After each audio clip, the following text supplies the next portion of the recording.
Halo Sahabat Bicara, ketemu lagi dengan saya Viral Verina di podcast Sabi. Sahabat Bicara, semua kita bahas di sini.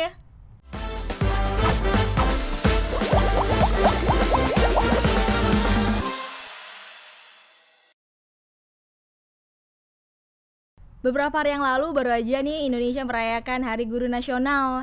Dan yang akan datang nanti 3 Desember juga kita akan merayakan Hari Disabilitas Internasional. Tanpa memperpanjang intro ya, jadi Viral langsung aja di sini sudah ada narasumber Kak Ajeng. Hai. Halo Kak Ajeng. Halo. Jadi Sahabat Bicara, di sini Vira sudah bersama Kak Ajeng. Kak Ajeng ini pengajar Ya, pengajar. Pengajar di sekolah khusus gitu ya Kak? Iya, sekolah khusus. Sekolah khusus itu yang membedakan sekolah khusus dengan sekolah biasa itu apa Kak? Yang pertama sistemnya ya, Oke. tentu di isinya ya pasti sudah kita tahu gitu. Isinya anak-anak berkebutuhan khusus. Oke. Ya kalau sekolah reguler kan ya udah anak-anak pada umumnya ya. Aha. Sorry ya, saya nggak pakai kata normal ya, karena di ranah kami ya pendidikan khusus itu kita tidak memakai kata normal. Oh gitu. Iya. Oke, iya. Ya jadi apa itu normal? Jadi ya? perbedaannya hanya umum dengan Anak-anak berkebutuhan khusus. Oke. Ya, terus juga pengajarnya juga beda. Ya pasti dari background pendidikan khusus ya atau pendidikan luar biasa. Terus juga sistem kelasnya ya, manajemen kelasnya itu beda berapa orang. Biasanya tuh mereka lebih sedikit gitu. Oke. Kalau reguler kan berapa biasanya Kak Vira?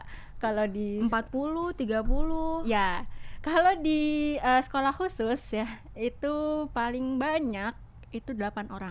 8 orang. Dan tadi kakak baru aja datang tuh ya. Oh ya Sahabat Bicara, jadi Kak Ajeng ini datang langsung dari sekolah tadi, selesai ngajar ya Kak? Iya betul, selesai ngajar. Wah, terima kasih banget ya Kak udah menyempatkan waktunya Sama-sama. main di podcast Habi. Ya, sama-sama. Dan lalu kita udah ngomongin sekolah khusus aja nih. Iya. Apakah kakak tiba-tiba punya ketertarikan mau ngajar gitu, kan nggak mungkin kan? Maksudnya kayak Iya, ada betul. hal-hal yang memantik kakak tuh untuk mau menjadi pengajar gitu. Apa Kak pemantiknya?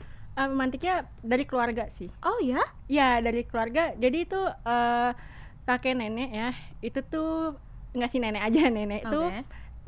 beliau itu pengajar Mhm. di TK gitu. Nah terus banyak lah keturunannya kayak adik-adiknya, terus anak-anaknya. Cuma yang nggak jadi pengajar itu cuma ibu. Ibu saya ya. itu nggak jadi pengajar. Nah ya udahlah, tercetuslah ide tuh pas waktu SD ya. Waktu SD tuh saya juga udah mulai aktif gitu di kelas, kayak bantuin guru buat Ngapusin papan tulis. iya, nggak usah papan tulis, terus Ngisi- absen-absenin enggak lah. Ngisi Masa- ulang spidol gitu ya Kak? Iya. Tapi kakak bukan tipe temen yang nyatetin teman-teman yang nyontek atau teman-teman yang kadang ada tuh tipe temen yang cepuin ke guru gitu. Iya, iya. Kakak kayak gitu atau bukan ya? Hampir. Hampir. Itu tekanan ya kan, karena saya juga ketua kelas ya. Untung kita nggak pernah satu sekolah ya Kak Iya, Ajeng. jangan. Kita nggak di sini ntar. Terus akhirnya bisa melanjutkan studi kuliah di prodi apa nih Kak? Pendidikan khusus. Oke. Ya. Itu apa belajar ya? Maksudnya gimana tuh? Ya apa aja yang dipelajarin di prodi Pendidikan khusus. Oke, yang pasti yang pertama kita disuruh kenalan dulu nih. Heeh. Apa sih itu anak berkebutuhan khusus gitu, Oke. atau peserta didik berkebutuhan khusus. Kita mulai dari klasifikasinya dulu nih. Ini kan ada banyak ya. Saya Oke. lupa itu waktu itu saya belajar di SM4 kalau nggak salah. Nah, itu ada kurang lebih ada 11. Nah, itu kita disuruh pelajarin tuh. Kita disuruh observasi ke Observasi. sekolahnya. Iya, itu semester 1 tuh diisi dengan observasi ya, kayak kenalan gitulah. Kita ke SLB mana ya? Santirama ini, Oke. Fatmawati sini. Terus juga SLB deket kampus gitu Oke. kan. Iya. Yang akhirnya membuat kakak jadi melek kondisi disabilitas di Indonesia saat ini. Iya, betul. Apa yang kakak temuin di lapangan ketika kakak keliling dari satu tempat ke tempat lain? Banyak sih, ada sedihnya, ada senengnya gitu. Oke. Mungkin yang senengnya ya, saya dulu masih awam ya tentang disabilitas. Saya taunya mereka ini di bawah rata-rata lah. Oke, Di saat bawah- itu. Tapi ternyata ya di pendidikan khusus ini ya, saya melihat hal yang lain gitu. Ternyata kita tidak melihat dari kognitifnya mereka, tapi Oke. lihat dari kemampuannya mereka. Dan waktu itu saya kagum banget ya sama guru pendidikan khusus ya, guru SLB itu, gimana dia itu udah tahu nih anak ini misalnya ya tidak bisa mendengar gitu, tidak bisa mendengar, tapi dia buka kemampuan yang lain, misalnya menari, terus juga menjahit, atau dia setidaknya dia bisa berkomunikasi gitu sama kita ya. Ya gimana ya, namanya juga anak berkebutuhan khusus gitu, apalagi tuli kan. Tuli itu mereka itu bisanya belajar bahasa, bukan dapat bahasa. Kalau kita kan dapat ya. Ya, kita dapat dari ibu kita kayak ayo mama kayak gitu. Kita pasti otomatis ngikutin, tapi kalau mereka tidak. Iya, mereka harus divisualisasikan, harus diucapin lagi, harus ditulis kayak gitu. Jadi effortnya lebih besar, dan itu yang bikin saya wow, kagum gitu. Iya. Dan bukan hanya kakak yang kagum, aku juga di sini ingin bilang ke kakak aku kagum banget, dan aku terima kasih kakak sudah menjadi pengajar yang sangat luar biasa. Amin. Dan juga nih untuk teman sahabat bicara, aku juga Vira mengucapkan selamat Hari Guru, dan untuk kakak juga aku mengucapkan selamat Hari Guru. Terima kasih. Dan selamat Hari Guru untuk seluruh guru di Indonesia. Dan tadi mengenai kagum, aku juga sempat ini loh Kak, ini adalah suatu pekerjaan yang mulia gitu kan. Bagaimana akhirnya kakak memilih untuk menjadi seorang pengajar saat ini di sekolah khusus? Oke, latar belakangnya ya saya bisa ke sekolah khusus dan ngajar, itu awalnya saya suka tantangan. Ya menurut saya ya, maaf ya yang lain tidak bermaksud menyinggung. Mengajar itu kan ya tidak cuma kognitif ya, harus juga perilaku kita, itu semuanya dilihat gitu. Bener-bener peserta didik tuh melihat kita gitu secara luar dan dalamnya gitu. Nah, kenapa saya mau ke sekolah khusus? Karena mereka itu tantangannya tidak hanya untuk kognitif, ya juga kemampuan, perilaku, terus juga kita ini juga punya PR, nggak cuma ke anak, tapi ke orang tua. Untuk dibimbing juga gitu ya? Ya istilahnya ya, gimana orang tua itu bisa, awalnya kan harusnya ada penerimaan ya. Gimana orang tua itu bisa menerima dulu, baru nanti kita bisa bekerja sama gitu. Bekerja sama kan. Kalau sekolah khusus ini bedanya ya udah, kalau reguler ya, kalau saya tidak salah ya, itu ya udah cuma guru, anak, orang tua. Kalau kami ya bisa guru, anak, orang tua, bisa ke dokter, bisa ke psikologi. Itu tuh kita bisa saling bekerja sama gitu, untuk gimana caranya ini anak itu bisa menjadi kalau kata dosen saya ya, dari keadaan yang apa adanya menjadi ya menjadi sesuatu gitu. Iya, menjadi ya apa yang dibutuhkan oleh lingkungan. Oke Kak, gitu. Sebelum kita bahas lebih jauh lagi, aku sebetulnya masih minim informasi. Jadi kalau kakak ada mau apa insight atau advice, langsung aja kasih tahu ke Vira ya Kak. Boleh. Di antaranya aku masih bingung gitu, apakah ada perbedaan antara istilah disabilitas dengan satu lagi tuh Kak, difabel gitu. Sama atau beda? Apa bedanya? Sebenarnya bedanya cuma penyebutan aja ya.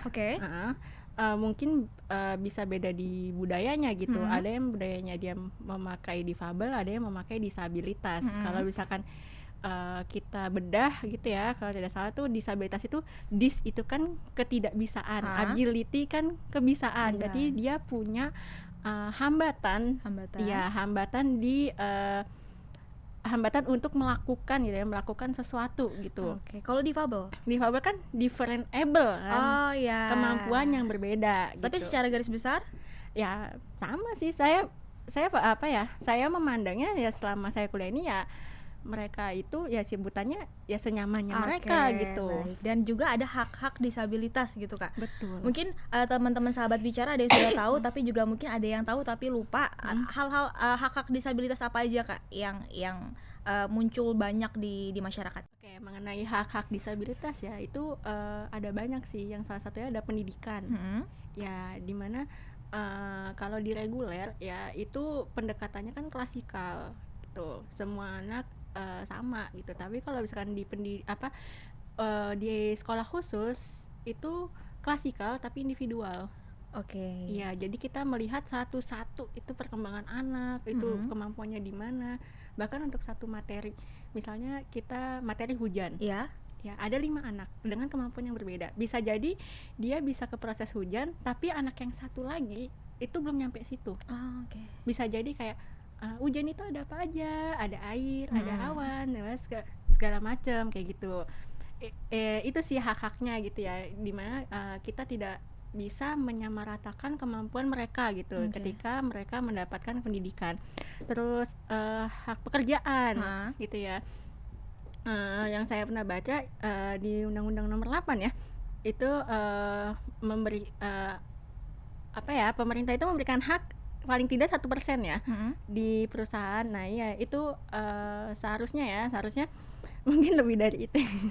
Oke. Iya, karena gimana ya, 1% untuk banyak disabilitas ya, itu menurut saya gimana ya, akan kemana ini anak-anak ini gitu kalau misalkan banyak yang tidak serapan bekerja. jadi mengenai lapangan pekerjaan gitu ya, Iya, Kak? lapangan pekerjaan. Ini mengenai lapangan pekerjaan ini baru aja Kak, ribuan pekerja disabilitas tepatnya di Jateng alhamdulillah diserap di dunia kerja setelah dapat dukungan dari Pak Ganjar, dan kemudian juga Pak Ganjar baru saja meraih penghargaan di Kemenaker RI. Ya, alhamdulillah. Gitu. Itu juga pasti berkat teman-teman disabilitas dan aktivis-aktivis harus ya, semuanya pasti banyak stakeholder yang terlibat yang lah ya, Kak. memperjuangkan itu gitu. Ya ini bicara tentang cerita-cerita tadi gitu ya Kak. Aku juga punya pengalaman. Aku punya pengalaman di mana ketika aku saat SD, aku duduk berdua dengan temanku, namanya saat itu bentar dulu. Haus Kak. Padahal kita belum lanjut cerita ya, bentar ya Kak.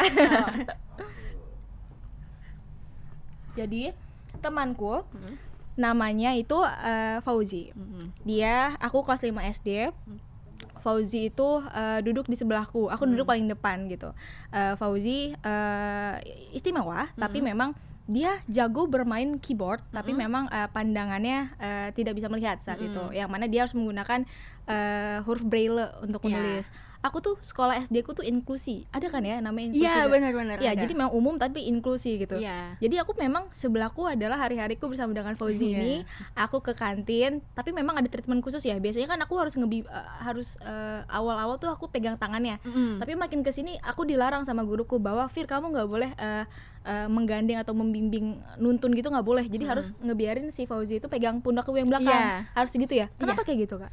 Karena gimana ya, tangan ya, tangan, kaki itu kan alat mereka untuk bergerak. Motorik. Iya, maksudnya ini pengganti taktilinnya, pengganti mata mereka.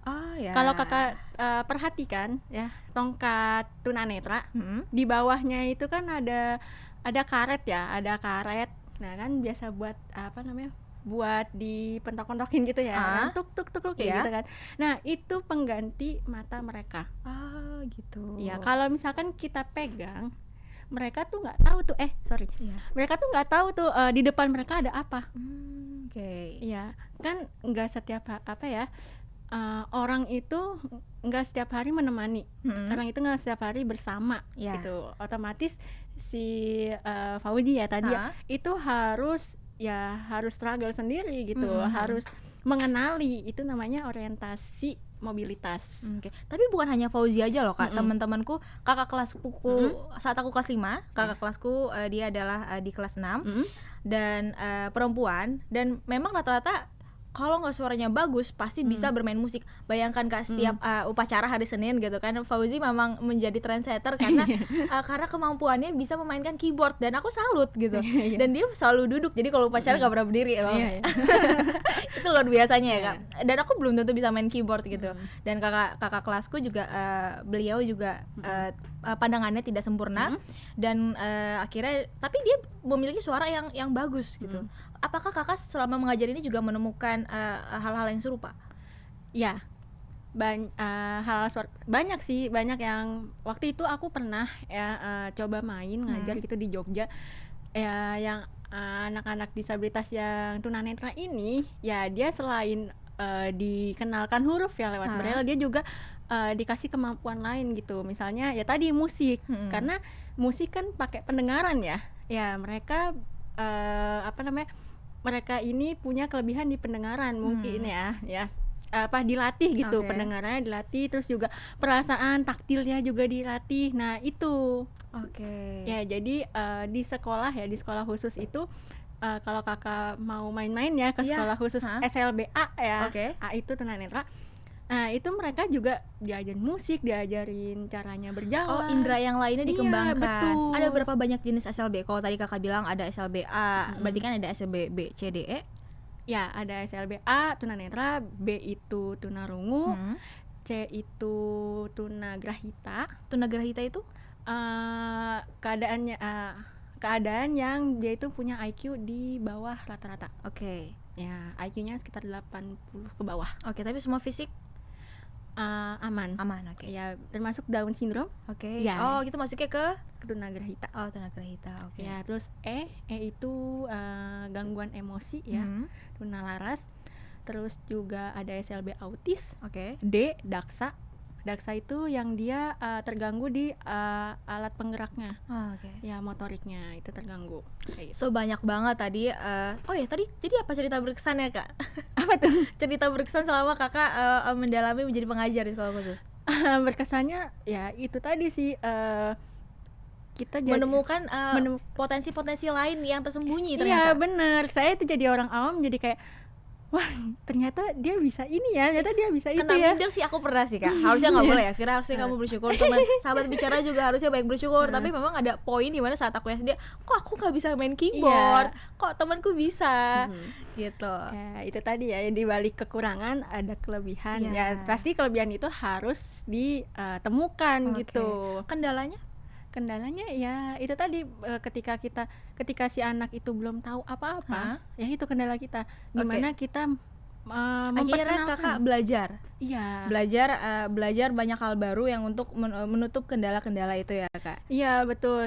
Seperti menjadi lebih peka gitu kan. Nih anak ini caranya bisa tuh gimana ya kayak gitu. Tapi tenang di sini, bukan hanya Kakak yang mau belajar, aku juga mau belajar. Boleh dong aku diajarin bahasa kolbu aku tuh udah kalau bahasa kolbu aku tuh kayak udah terlalu ini basi, Kak, udah fasih banget gitu. Saking fasihnya kayaknya ya udah gitu kan. Iya, iya. Kalau bahasa isyarat betul ya? Iya, bahasa isyarat. Ya, sahabat bicara salah satunya juga bahasa isyarat saat ini juga lagi aku bilang tren tapi bukan tren ya, Kak. Ya gimana ya? Lagi Itu kan kembali di apa ya, banyak diperhatikan gitu ya. Iya. Dan aku pun juga berterima kasih akan hal itu, dimana sekarang mulai di TV-TV tuh ada apa subtitle apa ya, isyarat, ada interpreter namanya. Iya, heeh. Oke, ini Kak Ajeng mau ajarin aku bahasa isyarat. Mungkin dasar-dasarnya aja Dasar-dasar ya. yang simpel. Tunggu, aku nanya bestie aku yang lain juga nih. Ya, Doni mau belajar kalimat apa? 3 kata deh nih, apa? Ayo. Jangan susah-susah ya. Cinta. Ya, cinta. Jangan cinta aja, 3 kata tambah 5 kata gitu. Itu berapa kali? Cinta tuh kayak cuma satu isyarat aja. Oh, iya. Apa? Oh, yang ini aja deh, gini aja. Yang seru apa, Kak? Biasanya perkenalan sih, Oh, ya gitu. kan basicnya perkenalan. Nama Misalnya, saya gitu ya. iya, Heeh. nama Iya, lanjut. nama kamu siapa? Heeh. Gimana, Kak? Nama kamu siapa? siapa? Ya. Oh, jadi aku kalau di jalan ketemu kayak potensi gitu gimana, Kak? Aku kira nama Kamu kamu siapa? siapa? Satu-satu saya. Apa tuh Karian? Aku cinta kamu apa? Gimana tuh, Kak? Aku. Aku? Ya udah biasa. Kalau Bisindo tuh aku cinta kamu biasa. Tapi enggak, Kak, Karian, kalau aku cinta kamu tuh bukan gitu. Kayak aku cinta kamu tuh ngajak jalan, ngajak nonton. Iya enggak sih? Diisyaratin coba Kak Ajeng. Coba, ayo gimana, Kak? Ya selain cinta. Aku Iya, biasanya sih aku cinta kamu. Biasanya kan I love you. Tahu Oh iya itu maksud aku yang itu. I love you. Iya. Kata apa lagi yang bisa hanya satu kata, satu tangan? Apa ya? Udah sih itu dong, sama-sama. Oh, sahabat bicara gimana, Kak? Sahabat bicara. Ya. Sahabat Sahabat bicara. Jadi I love you, sahabat bicara. Terima kasih, Kak, aku udah diajarin. Sebetulnya aku tuh ada ketertarikan mau belajar bahasa isyarat sejak SMA. Cuma kayak Wow. apakah kemudian mahal atau kakak ada referensi mungkin teman-teman sahabat bicara yang mau belajar bahasa isyarat? Ya setahu aku sih ada Pusbisindo ya, Oke. terus Silang ID. Ya itu yang aku tahu sih yang ada di Jabodetabek gitu. Oke. Jadi Ah. sekarang sudah banyak ya tempat-tempat yang Iya. untuk teman sahabat bicara untuk cari tahu tentang Ya. bahasa isyarat. Ya bahkan kalau misalnya kakak nih ke tempat nongkrong komunitas tuli ya, itu kan ada kakak tingkat aku, dia punya coffee shop. Oke. Namanya Kopi Tuli. Kopi tuli. Sorry. Iya, Di daerah? kalau nggak salah di Depok deh ya kalau nggak Ah. salah. Nah itu waktu itu teman-teman aku sih, waktu itu aku mau ikut nggak jadi. Nah itu mereka beli ya, sekalian ngobrol sekalian diajarin gitu. Oke, Diajarin kopi, menarik. ya mau Menarik, pesen menarik. apa, kopi Nanti gitu. kapan-kapan aku pengen deh ajak teman-teman yang ada di sini semua kita ngopi di Kopi Tuli ya. boleh. Nanti tuh Instagram kakak tahu nggak? Koptul lah. Koptul. Koptul. Sahabat bicara Iya. kalau mau main Kalau nggak ngopi salah. sambil belajar bahasa isyarat Iya. bisa di Koptul. Sama Iya, kopi Kopi sunyi Tuli. itu ada kopi Iya, kopi sunyi juga ada ya Di mana tuh? Di mana deh? daerah Tangerang Best. Kalau dulu saya tuh di mau Lebak Bulus apa namanya? Iya, sono dikit. Cilandak. Iya, dulu ada di situ. Tapi katanya kabarnya sih udah tutup. Tapi Pindah nggak tahu. itu. Oh, pindah Iya, kemana? kopi sunyi. Jadi benar-benar sunyi banget di situ kan. Iya, Yang jualan disabilitas. iya benar-benar. Ih, ketahuan banget nih. Kelihatan banget Vira nggak pernah nongkrong ya, kayak cuma dia nggak tahu daerah. Tapi bicara tentang karya-karya tadi banyak yang punya usaha coffee shop dan dari Koptul tadi juga ada kopi sunyi. Di Solo Kak ada teman sahabat disabilitas yang juga dilibatkan dalam gelaran Bang Jateng Tour de Borobudur di mana Wow. itu merupakan sebuah acara event pesepeda dan diselenggarakan di tahun 2022. Ini sedikit berbeda dari tahun sebelumnya karena di tahun ini ada teman kita itu namanya Jason Santoso, seorang anak berkebutuhan khusus asal Solo, di mana setiap pesepeda itu mendapatkan jersey khusus. Yang mana jersey itu merupakan karya dari Jason Santoso dan ini juga acara ini juga didukung oleh Pak Ganjar, di mana keterlibatan penyandang disabilitas ini akhirnya menjadi wujud tema yang diangkat oleh penyelenggara Tour de Borobudur yang diselenggarakan tahun 2022 di Solo. Ini kakak mendengar ini bagaimana pendapat kakak? Senang sih, Senang? karena akhirnya ya akhirnya nggak cuma kami ini yang latar belakangnya pendidikan khusus gitu ya, atau teman-teman disabilitas yang memperjuangkan ini, tapi mulai pemerintah gitu ya, jajaran-jajarannya itu mulai melek gitu, mulai sadar gitu kalau mereka ini juga ada potensi, mereka ini juga butuh gitu loh untuk difasilitasi karya-karyanya seperti itu.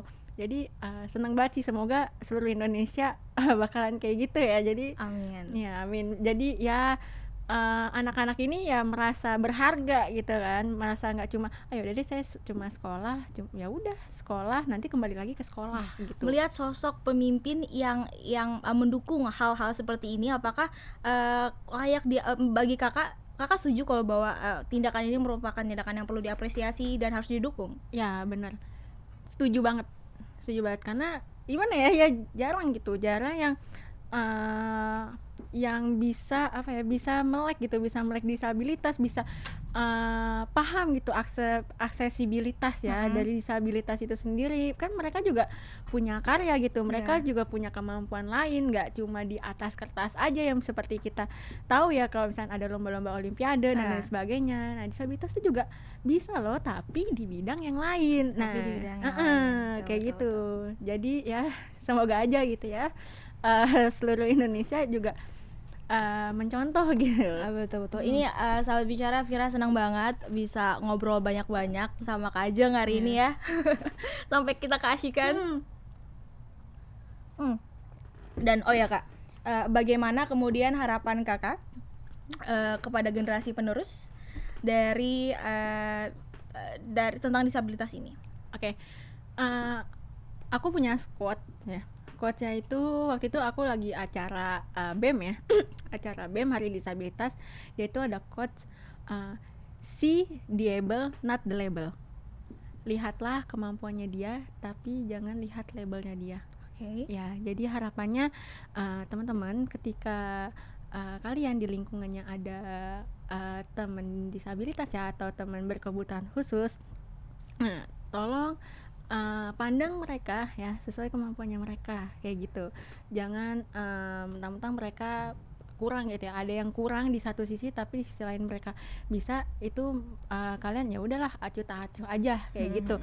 Terus juga lebih aware lagi gitu ya, seperti aksesibilitas di jalan-jalan ya, di jalan-jalan kayak trotoar itu kan ada guiding block ya, itu kalau bisa teman-teman tolong gitu, jangan dibuat yang aneh-aneh, jangan dibuat parkir, jangan dibuat Oh iya, yang di trotoar yang kuning-kuning itu Kak? iya betul. Oke. Karena itu yang membantu teman-teman tunanetra untuk jalan kayak Oke. gitu ya. Terus juga ya kalau misalkan apa ya, ada yang teman-teman ngelihat ada di lingkungannya yang berkebutuhan khusus tapi dia tantrum gitu ya, coba untuk dilihat gitu, ditenangkan kayak gitu. Karena dia tantrum ya karena ada hal lain gitu Oke. kan, karena ada hal pemicunya dan dia juga tidak mau seperti itu. Jadi ya kita sama-sama lah ya lebih aware, lebih peka gitu, dan lebih memberikan mereka kesempatan Dan lebih melebur gitu ya. Kalau Iya, misalkan betul.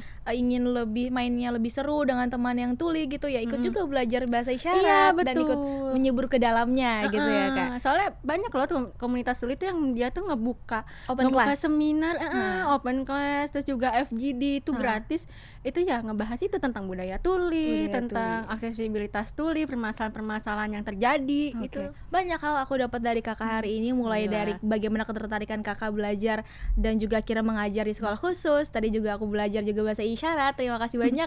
Langkah selanjutnya Kak, Ya. apa yang mau Kakak lakukan? Atau mungkin dalam waktu dekat ini Kakak ada agenda apa yang mau dipromosikan di podcast Sahabat Bicara, silahkan. Untuk agenda sih belum ada ya. Ya. Cuma yang aku mau lakukan ini nanti paling di sekolah sih mengadakan hari disabilitas gitu ya. Oh Hari iya, tanggal 3 internasional. Desember. Iya itu Ngapain tuh Kak biasanya yang udah-udah? pawai, biasanya pawai, lomba Oke. gitu dan lain sebagainya. Dan juga banyak kok universitas yang dia punya prodi pendidikan khusus, mereka tuh ngadain lomba gitu. Oke. Yang ngadain lomba khusus ya itu untuk anak-anak disabilitas seperti itu. Oke, menarik sekali. Semoga program Kakak atau event yang akan dilaksanakan Iya. nanti berjalan dengan lancar. Amin. Terima kasih banyak Kak Ajeng dan Sahabat Bicara di sini.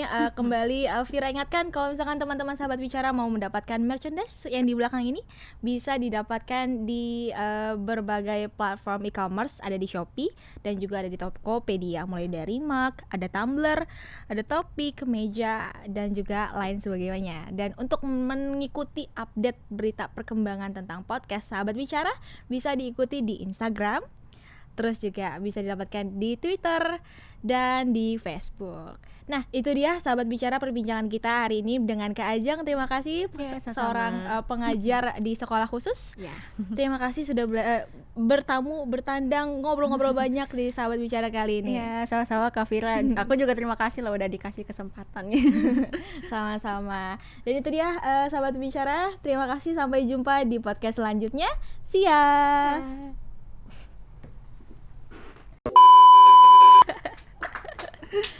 Terima kasih banyak Kak Ajeng. Iya, sama-sama Kak Vira. Sudah menginspirasi teman-teman kita yang tidak tahu arti disabilitas ya. Benar.